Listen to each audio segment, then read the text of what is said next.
Hello, my name is Gene Ingram. I'm president of the Henry County Historical Society Museum, and we're very pleased today to have an interview with Phyllis Kirkpatrick, and I believe it's Phyllis Wadman Kirkpatrick. Is that correct? No, my mother's name was Wadman. My Okay. name was Nutty. Nutty. N-U-T-T-Y. We'll let that go for right now. All Okay. right. Phyllis Kirkpatrick today.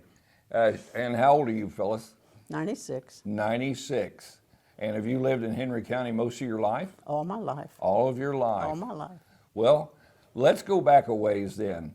Tell us about anything that you would remember that you would find interesting to share with us about your elementary school days. Well, I started at the Holland, which was where the dollar store is now. And at that time, we only lived a block away, so even at 6, I walked to school by myself. They had steps up the bank there because it was up on a hill. And I remember the steps, and that's all I remember about. I don't remember my teachers' names. And then we moved, and I went to the Bundy building, which was across the street from the library. And it was right next to the Castle building where I attended junior high, which they call middle school now. And Which then, was also just across from the post office. yes, yes. And then high school, There at the castle? that was junior high. That was junior high. It was junior high. And High wh- school and was where was the high school then? at the corner of Walnut and South 14th. Ah, just down from the old castle, down, what, 2 blocks south of the post yeah. office? Yeah. Yes. And that building is still standing today? Yes, it is, and they're Okay. using part of it. Yeah. Well, let's go to junior high. What did you do in junior high? Well, my main activity was the Latin club, believe it or not. I wasn't into music at that time. And I remember most about that building was in one of our classrooms, and I think it was Latin, we had to go up 2 or 3 steps to go into the classroom. And that was unusual. That's about all I remember there. In junior high? Okay. It was a neat building. I wish I had thought to get a brick when they tore that down, but I didn't. I'm not sure we did. We got the post out front. Oh, Yeah, we got the post. Anyway, going on into, now did you stay there through the 9th grade or did you go to the No. high school 9th? 7th and 8th, 7th and 8th. and then 9th to the high school. What did you enjoy the most just before you went to the high school? What was some of the things you remember when you left the old castle? Did you engage in school sports or anything like that? No, I never did. I don't know why. My dad wasn't much of a sports fan, and I just didn't grow up Okay. knowing about sports. So we go 2 blocks down the street and you start high school. Yes. Tell us about your first years in high school when you were. Well, the main thing I remember most about going into high school was I decided I wanted to go into music. So my folks rented a clarinet. And Carol Copeland from Mount Summit was the director. And after about 2 or 3 weeks, he asked me if I would play the bassoon. The school had one, and no one had played it for 2 or 3 years. So I did. The bassoon? The bassoon. Okay. And it was okay after you once got used to it. Of course, it's a double reed, and it's a little harder to play than your brass instruments. So, Did you ever go back to the clarinet? no, Never did. no, You just bassooned yourself. yes, Okay. All the way through high school? yes, Did you play in a marching band? Did you go? yes. Oh, you Marching did? band, yes. We practiced at the old football field, which is on South 22nd, where the Eastwood School yeah. is now. And that was, and we also walked from the school, from the high school out to the football field for practices at 7 in the morning. Wow. And then we had to be back in time for first class. Okay. Do you remember going to any band contests like they do today? They didn't have those then. They We went to a lot of parades. Yeah. And maybe we were judged there, but they didn't have any band contests like they do. Tell us about your first parade. That was in Newcastle, and it was Memorial Day parade. In what year? Well, it must have been 1940 or 41. So Wow, this is just before the war. Yes, Oh. yes.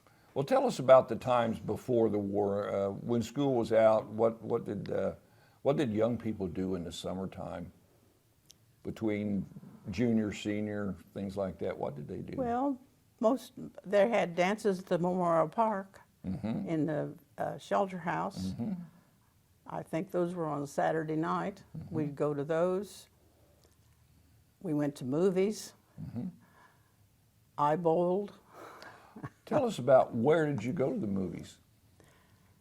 Well, when I was smaller, there were four movie theaters in Newcastle, and then they'd come in and built the castle. Well, by the time I was in high school, there was only two left, and that was the Castle and the Princess. And the where were others they were gone. located? On South Main Street, just south of the courthouse. The castle was on the west side. The Princess was right across the street next to the Christian church, the old Christian church, which isn't there anymore. Which is a big parking lot for the church. Yes. Is that correct? Now. Okay. Yeah. Okay, now the other two movie theaters, can you share with us the names and where they were? The Starrett was on the south side of the street between 14th and Main. And the Royal Theater was between 14th and 15th on the south side. Then there was a movie theater down where Shuffman's used to be, and that was the Ideal. So, and then of course the Princess and the Castle. And the Ideal was what they call the old Shuffman building, which is on the corner of 15th and Broad Street. Yeah, that big building is still there today. Yes. By the way, we're doing this in December of 2022. So if we say something is there today, by the time you see this 5 or 10 years down the road, it may be gone. Likewise. So yeah, the Royal was there where 1400 Plaza is today. Yes. And the Starrett is there. It was just what they call the Jennings building, a little bit west of that. Yeah. Some of you older folks that may see this remember Sipes Cigar Store. It was about in that location. There was a Woolworth's dime store on the corner of 14th and Broad on the southwest corner, just next to the theater. Tell us about all those.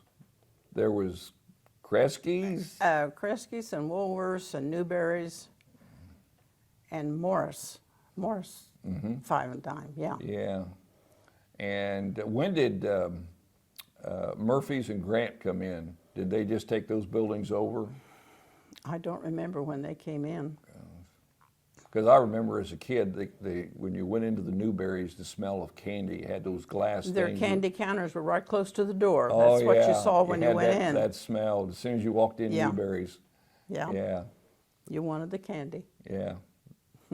Oh, speaking of that, and we're in that location now that you're in high school. Tell us about the Friday night going up and parking your car and then going back and. Oh, Dad would go up early. Of course, we lived close to town. We lived right across from the high school, across from the Baptist church. And he would take the car uptown early, and then we'd walk up and sit in the car. And of course, we did some shopping, but we'd sit in the car and watch everybody, and you'd see people that you hadn't seen all week, and they would gather and talk and maybe go buy some candy. Yeah. I remember hearing the stories of going up on Fridays and early in the afternoon and parking the car and then coming to either taking the bus and come up if you live further out. Yeah. And that was a big, big deal. Yes. I know we have a picture, and we'll put it in this interview to show pictures of how crowded and how exciting it was downtown Newcastle. It was crowded. Yeah, it was fun. Yes. Oh, yes. Okay. Now, after high school, you have a boyfriend in high school? Yeah. Kinda. Yeah. And did you do any typical teenage kids' little tricks on neighbors or anything? You got anything to tell me about that? You're thinking about Halloween. Well, okay. Well, after band practice one evening, then we had a pair of twins in the band, the Colross twins. They had a car, which was unusual because not many of the kids had cars. And they wanted to go do something, they said. So 4 or 5 of us piled in the car, and we ended up on Woodward just west of 16th Street, and we overturned an outhouse. No. And then we got back in the car and left in a hurry. That's the only thing I can remember about it. Okay. That's the most fun thing you did in high school? Surely not. Well, no, of course, to me, doing things fun was connected with the band. Okay. It always was. Well, you got any more band stories to tell us? At that time, they used to have New Year's Day tourneys. There would be 4 schools, like maybe Logansport, Muncie, Newcastle, and Connorsville, and they would have 3 games in that one day, and the schools always sent their bands, and we would go and spend the day, and a lot of times it'd be raining, and you'd get tired of seeing all the other games, so you would walk downtown or go get something to eat. And where were these high school basketball games played at that time? In their gymnasiums, most of them small gymnasiums. Yeah, the Church Street Gym? Yes. Yes, and where is it? It's on Church Street between Main and 12th. Which is still open. It's the Henry County Trustees today. Yeah. Yeah, that's the YMCA and the Church Street Gym. I'm I glad think it's they're called the using- Goodwin Hewitt Gym now. Oh, I didn't. Yeah, but I didn't know. it's commonly known as Church Street Gym. Yeah, it'll still be always be the Church Street Gym as far as I'm concerned. That's right. It Yeah. will be for me too. Yeah. Okay, now you're out of high school and you're getting ready to take a job. Did you have a boyfriend then? Yes, the You one wanna I tell us married. you want to tell us about that? Well, I met him during a sectional at the Church Street Gym. I belonged to the Sunshine Society, which was an organization that did a lot of things like baskets at Christmas time and meals maybe for Valentine's Day or something. But we also had the popcorn concession at the sectional. And Kirk graduated from Caddis, Kirk. my husband, and he always went to the ball games. Of course, everybody in the county went to the sectionals because they all wanted to beat Newcastle. So he saw me and he asked somebody my name, and they said Lois. So 2 or 3 nights later, I was walking up Broad Street going to the bowling alley with a friend, and he went by and he kept hollering Lois. Well, we just ignored him. So he tried that for 2 or 3 nights, and it didn't work. So he had a friend, and he said something to her about, could she find out my name? Well, she had a friend that was in the youth farmers group. I can't think what they called it. And she knew me, so she told him my name. Well, then the next time he came up, cruising Broad Street, he called me Phyllis, and I went over and talked to him, and that was the start of it. He called you Lois. No, he called me, as to start with, Yeah, yes, yeah. yes. And his full name is? Forrest Kirkpatrick. Forrest Kirkpatrick, okay. All right. Well, how'd things go after he called you Phyllis? Pretty good. We dated Yeah? all summer, and then, of course, the war started. And he was going to be drafted into the Army. He was a farmer, and he had been, what do I want to say? He had been not excused, but for farming, they kept him there.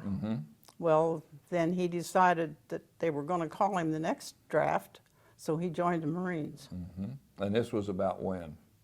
1942. 1942, okay. So we're at 1942, the war has just begun, and he went off to the Marine Corps. Yes. Did you get to see him before he went overseas? After he came back from like boot camp? No. Well, yes, he came back after his 6 weeks boot camp, and then he went back, and he didn't get another leave. They shipped him out to the Pacific. Okay, and what did you do during the war? I worked. When I got out of high school, I worked for the prosecuting attorney, Loring Niles. I worked for 9 months for him, and then Dr. John Arnold, a veterinarian, came to Newcastle, and I think he built the building that was at State Road 3 and Spring Street. Yeah. Spring Street. And I worked for him until Kirk came back home and we got married. So. Good deal. So he went back to farming? Yes. His folks had farmed for Doc Swaggart since the time Kirk was about 7 years old. And of course, Kirk helped his dad farming, so we were going to have the tenant house, but Doc Swaggart let us have a cabin at Mount Lawn. So we stayed in that till the tenants moved out of the house, and then we moved over there to a house with no inside plumbing, and have never known anything like that. But it was interesting. Now, which house did you move to? The one right behind the racetrack?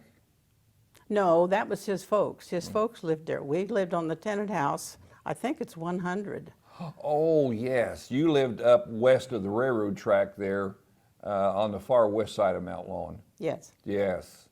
Okay, now, yeah, you up that big long lane? Yes. Okay. And the house is gone now. I think the silo's still there. I think that's the only thing, yeah. Yeah, but Yeah. the house is gone. Okay. And then how long did you live there?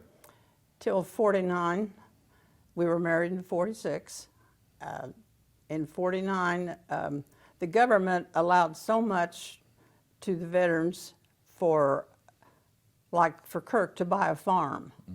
Well, the money that they gave you, the only farm we could find that we could afford was in North Vernon. And it was all hilly, and we didn't want to go away. Yeah. So he decided he was just going to quit farming. So he started work for Coca-Cola. Really? Newcastle? Wow. That was pretty a brand new building back then, wasn't it? Yes. Yeah. Yes. Yeah. So that's one on North Main Street, right behind the bank, Yes. before you get up to the It's fire still department there. it's still there. Yes. I don't think it's being used now. Storage down in the basement. Oh, are yeah, they? yeah. Okay, I didn't know that. So he worked for Coca-Cola. What did you do all this time when he was working for Coca-Cola? Did you work anywhere? I was an accountant for auto dealerships. Which ones? The first one I worked for was Van Meter Pontiac Cadillac, and it was located on Broad Street on the south side between 12th and 11th.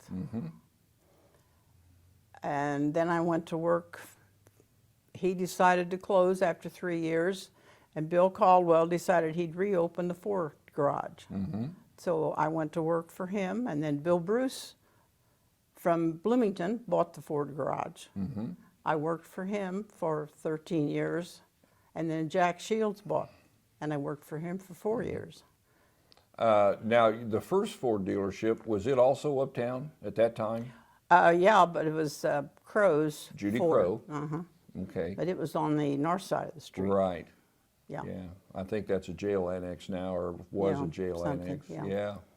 So But we had a for- lot of stuff downtown Newcastle then. Yes, Okay. a lot. What else do you remember uptown? Did you go to any unique little hamburger joints or eating places? Or The one I anything? remember most was a restaurant owned by Rhea Steffi. It's called Steffi's Restaurant. And Strong's Cafe. About was where Steffi's. Well, the last place she was on the south side of Broad between 11th and 12th. Okay. And that building's gone now. Okay. And where was the other restaurant? Strong's, Yeah. it was about in the middle of the block on the south side between 14th and 15th.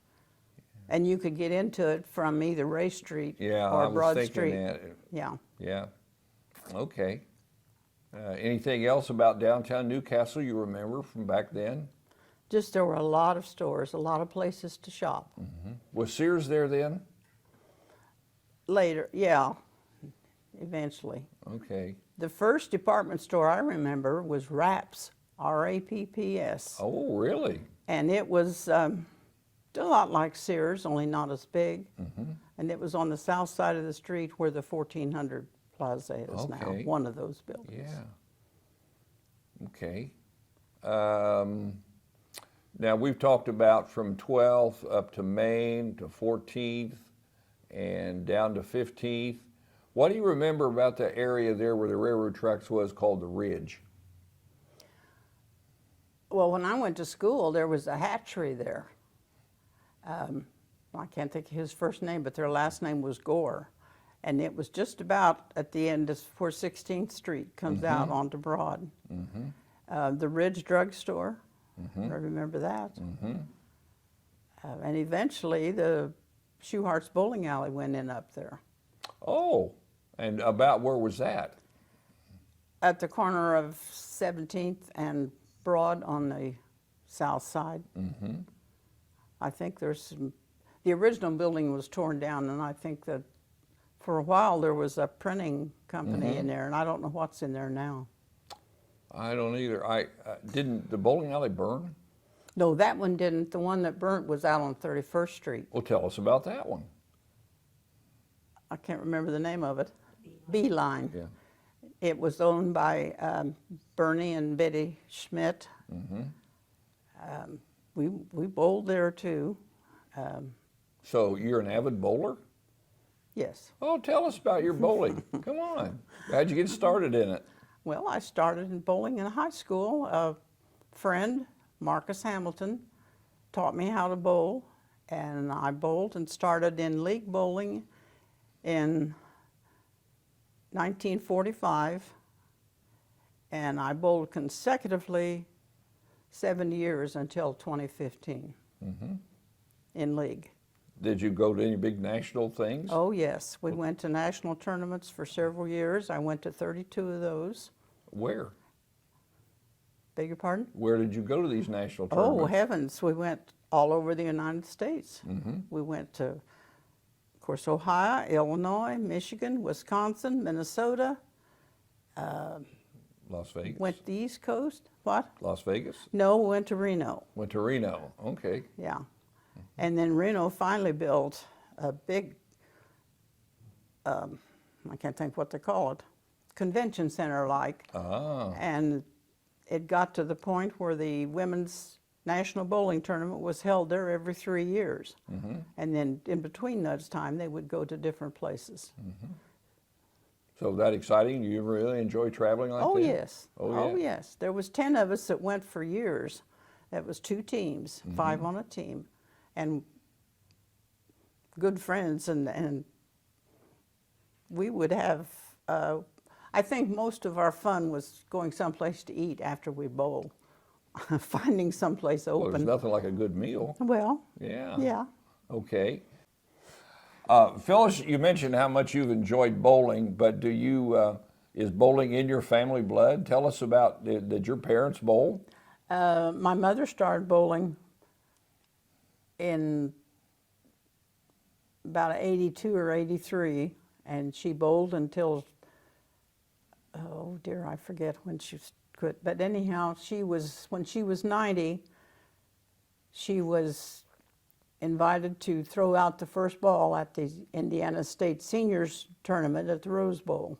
And there was also a fellow from Richmond that was 90, and the 2 of them threw out the first balls. And she enjoyed bowling the senior group on Friday evenings. And the Rose Bowl here in Newcastle you're Yes, talking the about. Rose Bowl. Yeah. Yes. Okay. Anything else of a bowling story you'd like to add to your bowling? Well, my hubby had a 300. Really? And of course, back when he had his 300, you didn't hear of 300s too often. But he was so proud of that. Well, I would say so. Yeah. Not everybody's done that. And I happened to be there when he did it. It was in a mixed league. Yeah. And that's when he had his 300. What was your high game? 276. That wasn't no shaggy game. No. Oh, no. But I never got to 300.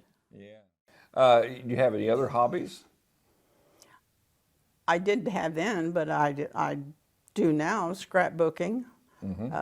I don't bowl anymore, but I do volunteer at the Indiana Basketball Hall of Fame. I have done that for over 20 years. Oh, good deal. But So I think that is a hobby in a way. Sure is. Before we get to present day, if you will, let's go back to your right after high school, and you met Kirk, and then he came home from the service, and then how did your relationship develop? Well, he came home between Christmas and New Year's of '45, and he was to be mustered out, so to speak, at the naval station in Chicago. Well, I didn't really want to wait till he got to Newcastle, so his brother and a friend drove me to Chicago to meet him when he got out there. Mm-hmm. So he came home, and we decided we were in love. We were married in April, on Easter Sunday, April of 1946. April of 19. Mm-hmm. April Fool's Day? But you weren't kidding, right? Easter. Oh, Easter. Okay. Was Easter. Okay. So then, after that, children? Had a son in 47 and a daughter in 51. Yeah. I happen to know the son. Yeah.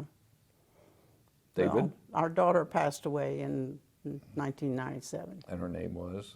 Carol. Okay. Grandchildren? Yes. Have 3. One of the grandsons passed away when he was 20. Mm-hmm. I kind of goofed and got into present day again. Let's go back to right after you had your children. Let's go to the early 50s. How much did you see Newcastle or Henry County change from when you were a kid and as the 50s progressed after the war? Well, most of the changes were some of the businesses moved to 3, and some of the others just closed their doors, and Broad Street began to look kind of bare. That was the most change. Yeah, well, that was kind of in the late 60s, early 70s. I'd like to know a little bit more about the 50s. I mean, you explained Kresge's and Morris and all that. Was downtown Newcastle as busy in the early pre-war as it was post-war? Was the going up on Friday night, did that start right after the war, or was it going on before the war? No, that was before the war. So it was exciting back in the 40s like that? Yeah. Yeah. The 30s and the 40s. Yeah. So then the 50s kind of carried it on, and then up to the middle 50s. What can you share with us a little bit about the middle to late 50s? How things changed? Automobiles, telephones, things like that, television. When did you first see or have a TV? The first TV we saw, and for any length of time, would belong to some friends of ours that lived on a farm out by Kennard, Harold and Janet Shaw, and they had a TV before about anybody else in that area had one. So we'd go out there on Saturday night and we'd watch the wrestling. Oh. But at that time, the wrestling I think, was true. It wasn't like it is now. No. Yeah. And then after the matches were over with, we'd always have early breakfast. About midnight, we would have bacon and eggs and toast. And do you remember some of the wrestling characters? the only one I remember was my favorite, and he was a blonde, and his name was Jack, and I can't remember his last name. Okay. This may have been before Chief Don Eagle or Oh, heavens, yes. before Dick the Bruiser? Yeah. Oh, No, okay. this was in like 45, 46, 47, my. along in there. Yeah. But they made it into TV Yeah. before they okay. Yeah. So when did you get your first TV? After he quit farming and we moved to Newcastle, Okay. which would have been in '49. Oh, you had a TV that soon? Yeah. Oh, good. Kirk's brother ran the DX service station in Middletown. Mm-hmm. And he sold electronics and some other odd things, so he made us a good deal. Okay. So you got a little bit of Middletown history too then. Okay, you mentioned you had a brother-in-law that had a DX station in Middletown. About where that, was that station located? It was at the corner of 10th and Locust. Okay, now for those that not real familiar with Middletown, about where is Locust if you would come in to Middletown from the south, from like Shenandoah High School? Is it that first little stoplight? It's the first four-way stop. And then you would turn left and go west? Left. Okay. And it's on the corner of 10th Street. And you would go by Norm Day's? Yes, And go then across the railroad track. And you go on out west, and that's where it was? Yes. Good. That's super. So you remember the brand of the TV? I think it was Philco. Philco? No, it was Firestone. Firestone. Firestone, because he had Firestone tires, too. Ah, It was okay. Firestone. So you got your TV and you got your antenna up. Did you still watch wrestling? No, by then he was into ball games, Oh. which there wasn't too many of them, mostly baseball. Okay. Good deal. And your favorite team is, or was then? What, baseball? Yeah. Cincinnati. Okay. What team did you really not like that you loved to see Cincinnati play and beat? Well, at that time it was the Cubs. Oh, everybody loves the Cubs. Well, I do now, but I didn't then. I didn't then. Okay, let's. Is that about anything in the 50s that you can you'd like to talk about before we move on to the 60s? Well, the 50s, that decade wasn't very good for us because my dad passed away in 56. Kirk lost his dad in 59. So that wasn't too good a period for us. Okay. Okay. If you'd like to move on, we'll go to the 60s. Okay. All right. And since I'm a product of the 47 up to the 60s, tell us about raising children in the 60s. Well, like most people, both of us worked. And my mother lived just up the street, and before David went to school, she kept him, and then she kept my daughter, which I was fortunate to have that. I don't know. You know, it was something I should have asked you before we left the 50s. Were you an Elvis fan? Sorta. Sorta? No big deal? Okay. Who was your favorite singer? Did you like rock and roll? I liked all music, really. But I don't know about the 50s, but going back to the 40s, my favorites were Guy Lombardo, Kay Kaiser, Tommy Dorsey. and Dorsey, Herb Alpert, which I think he still makes recordings. Yeah. You know, you mentioned Tommy Dorsey. Did you ever get to see him out at the dance hall at Mount Lawn? No, Well, he was there. yeah. Yeah.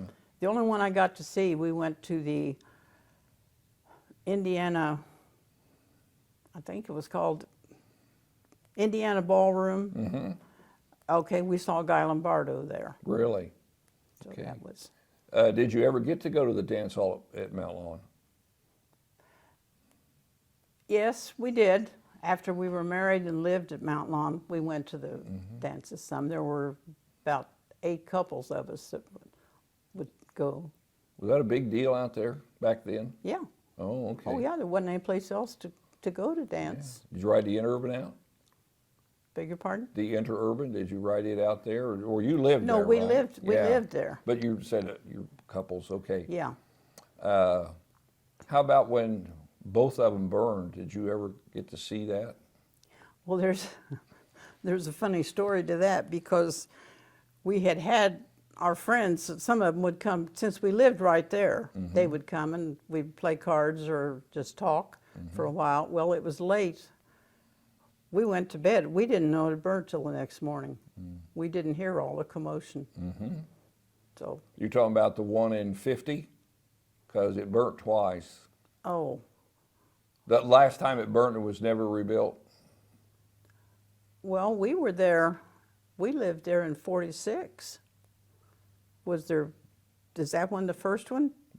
Somewhere in there, yes. Yeah. Yeah. Okay, so you remember the first one being burnt? Yes. Okay. That was a big deal back then. Yeah. Yeah. But like I said, we didn't even know it had happened till the next morning. Okay. All right. Now we can, anything else in the 50s since we've kind of went back a little bit? Are we ready to go back to the 60s and raise kids? Not that I can think of. And, well, did you watch them build the new gymnasium? Sure, Oh, sure. tell us about the program. You know what the program was called? Raising all the money? I don't remember the name. Yeah, it was No. called Gym Now.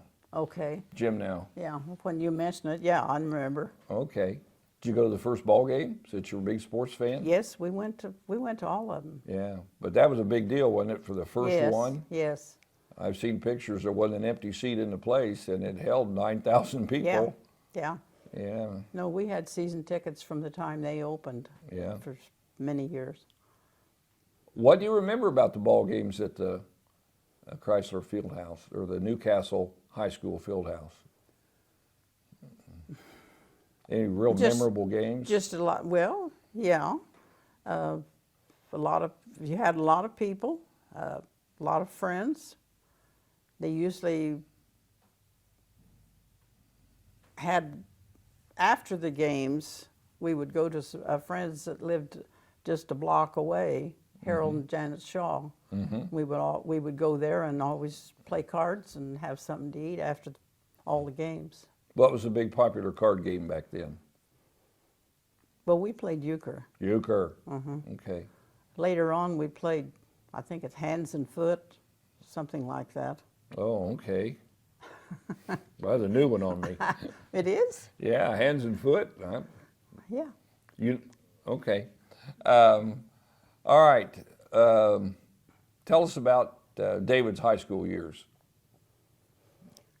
Well, he kept pretty busy. He was in the band the first 3 years, and he was also in the choral groups, and he was pretty good, I think. He had leads in several plays. And he was the mascot when he I was a forgot. senior. Yes, yes. He was the Trojan mascot in '66. Yes. Yeah. How about your daughter? She was in the band. In her younger years, she was in a group called the Majorettes, which was sort of like a traveling group, but she played snare drums. Really? And when she got to high school, she played the clarinet, started to, but then she liked percussion, so she was in that. Okay. But she didn't play the bassoon? No, No. no, neither one of them wanted that. No. Okay. Is there any other events in the '60s that you'd like to share with us that you just remember? Good, hopefully, but if there's a disaster or something, we can talk about that. Oh, you mean the death of Kennedy? Well, if you want to, yeah, talk about Wasn't that. that in 60? Oh, yeah, November '63. Yes. 63, yeah. Yes. Well, I was at work, and of course somebody always had a radio on. Usually the mechanics in the back always had a radio going, and they come up and told us about it. And you just stopped everything. Yeah, I remember that. Yeah, Yeah. David and I were sophomores, yeah, and they called us into the field house and had a yeah. convocation tile thing Yeah. and told us all. Yeah. yeah, That was a sad day. yeah. Moving on through the middle '60s now, when David was about to graduate, what do you remember about the car you had then, or did you move? Did you, good things happening in the '60s? Well, That's about the time when downtown started going away, wasn't it? Late oh yes. 50s, early 60s. By that time, we would go to Muncie probably to do a lot of our shopping. Yeah. We used to go to Indianapolis some, but it was closer, of course, to go to Muncie. All right. You say you were band camp parents. Tell us about some things you did as band camp parents. Well, we went, at that time, they would go to different parks. We went to Tippecanoe State Park. We went there 2 years. The 1 year we went there, of course, the dining hall had picnic-like tables and benches. And Carol was in a hurry, and she hit her foot on a bench and broke her toe. So we had to take her into town to get that fixed.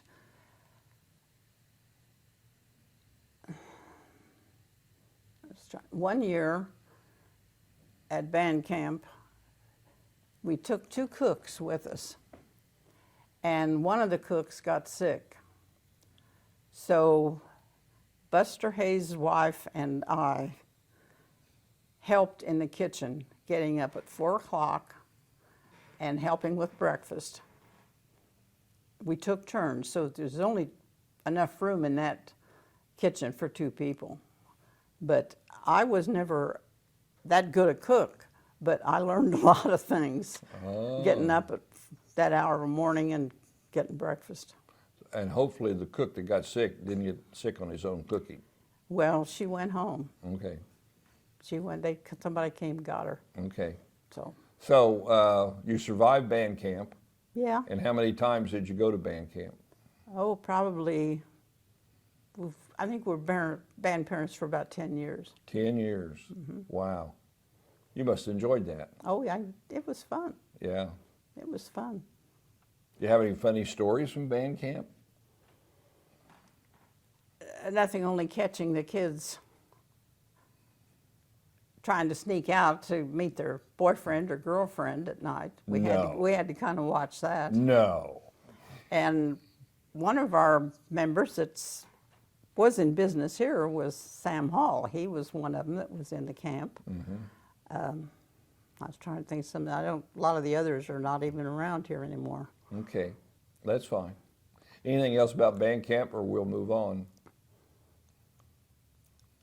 About Kirk waking up the kids? Yeah, go ahead. No one would ever tell me exactly what he did, but all the boys talked about him waking them up of a morning. And of course, by him being a Marine, I have no idea what they did. But you got an idea. But he got them up. He got them up and on the way. I bet he did. Okay. All right, you survived band camp, and then you started to settle down. The kids were grown. You started having grandchildren. What did you do into the 80s? Worked and bowled. And where did you work then? In the 80s, well, the Ford dealership closed in 82, and in 84 I went to work at Myers Appliance. And I worked there for 13 years. You mentioned to me before that you worked for a short period for Herbert Heller. I didn't work. I was in high school. Oh. He was my history teacher. Ah.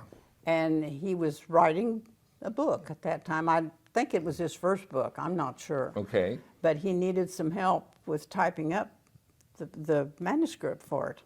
So 2 of us, and I can't remember the name of the other girl, we volunteered, and we did a lot of typing for him for several weeks. We have his books here. So when we open up Herbert Heller's books, Phyllis Kirkpatrick's fingerprints are all over those books, right? Well, no. Oh, that's good to know. That's unique. It really is. That's unique. Yeah, he was my favorite teacher. Wow. Okay.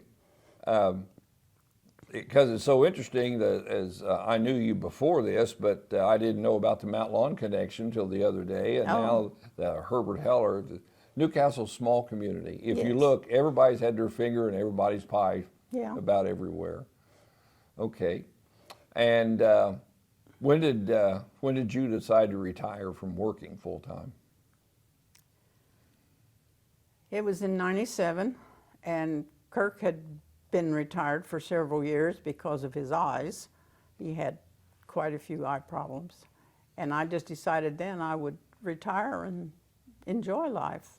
Good deal. Who was your last employer? Myers. Myers. Yeah. Yeah. Okay, anything else that we've maybe overlooked, you just thought about, you'd like to tell us about living in Newcastle, Henry County? Did you go out into the Henry County any? Did you go to Louisville or Middletown or Strawn? Or I know you went to Middletown. We went to Middletown because that's where Kirk's brother lived, and his other brother, he had another brother that lived there too, Paul Kirkpatrick. He was an insurance salesman, But we would just go up there a lot. You retired in '97, okay. And tell me some memories, if we can slide back now again to Mount Lawn. Tell us some of your Mount Lawn memories. Well, Doc Swigert let us have a cabin there. And of course there was a dance hall, and several couples would meet to dance and have fun and then come to the cabin afterwards. And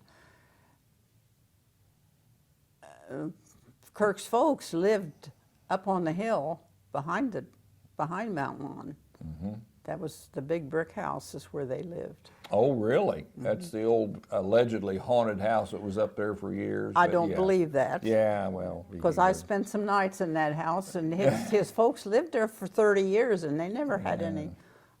I think that was just a story. Yeah. Was that a dairy farm then? Well, not exactly. His dad milked a lot of cows, but yeah, I remember that well. Yeah, because my dad lived out there. Oh. And yeah, well, this is about you, not me.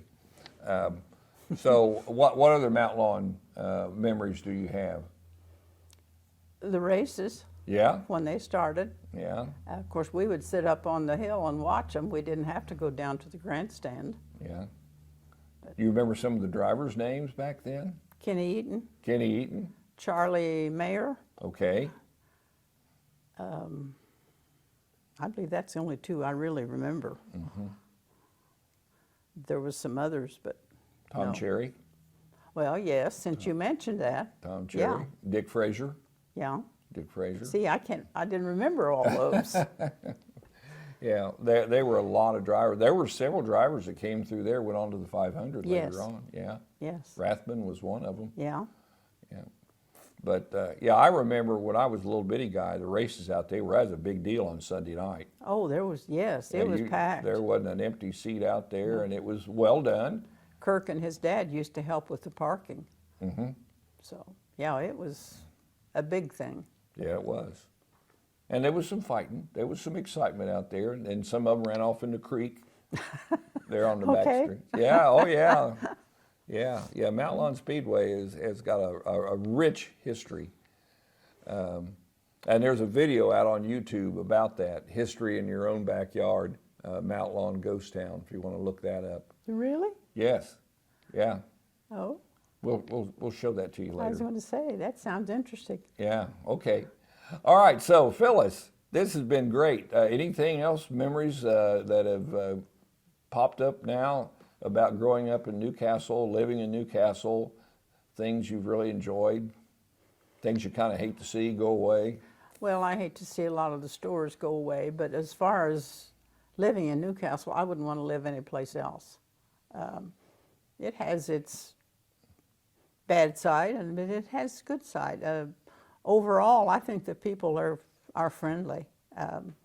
I would hate to think I lived in a town where you couldn't speak to the people next door because you were afraid to.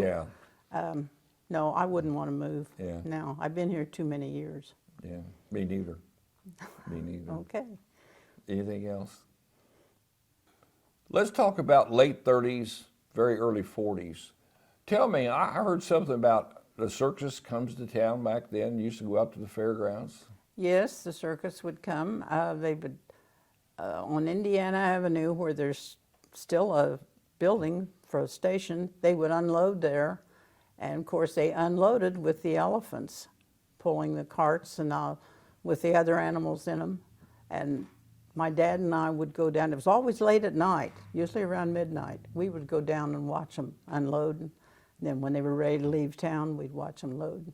And at that time, most of the circuses were held out at the old fairgrounds on 31st Street. Mm-hmm. And did I've seen pictures? Did they parade them through town on the way out to the fairgrounds, or when they come back? When they come back to load, they did it on the way out because it was midnight or 1 o'clock. But when they would stop or be ready to leave town, they would come down Broad Street, and I was trying to think where they cut over. At 12th, and then come back to the south side of the courthouse. That's what the pictures we have here. Okay, I didn't remember all that. Yeah, Of course, we would be at the station watching them. They would go right down Race Street and then turn on 15th and then go down and to go to Indiana. the station. Yeah. Yeah. But that was fun, I bet. especially for a 10 or 11-year-old. Well, I bet the animals were huge. Oh, yeah. Yeah. Did you go to the circus? Yes. What'd you like best in the circus? I'd say the clowns. Really? Yeah. Okay. Of course, the trapeze acts were I was good. going to say, most people say the trapeze. Yeah. Yeah. They were good too. Of course, it was, you'd look at them and Yeah. yeah. Yeah. Okay. Anything else about the circus? No, Okay. can't think of anything. Okay. All right. Well, Phyllis, it's been my pleasure. I've enjoyed this. You're a super lady to do this for us. And I wish you well. Did you tell the people how old you were? Do you care to tell them that? 96. I will be 97 next month. 97 next month. Well, Happy New Year. Well, thank you. Happy New Year to you too. Yeah. But I've enjoyed it. Yeah, I can tell that. Yeah, and they'll be able to tell that. And just think, years from now, your great-grandchildren can see this and hear about things that they probably never had a chance to talk to you about. Well, yeah, things they didn't even know about. Yeah, that's why we're doing this. Okay. Yeah. So, Phyllis, thank you so much. It was a pleasure and an honor for me to interview you, and you allowed me Thank to you. do that. Thank you so much. Thank you. Bye, folks.